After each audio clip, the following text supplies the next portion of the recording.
back behind the goal. Dumont just pounded into the hit there. Briere creates. Kalinin. Newman in waiting. Keeping it down low. Desjardins lost it. Briere and a takeaway. Stopped by Esch. There's a penalty call against Philadelphia.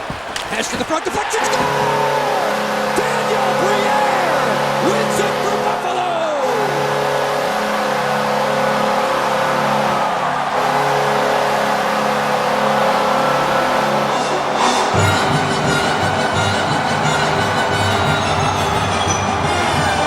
What a game, what a finish. And in the end, it was a finish for Daniel Briere.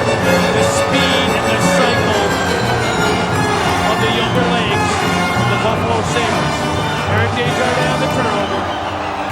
Jubilation here in Buffalo. Delayed penalty was going to be a part of this play.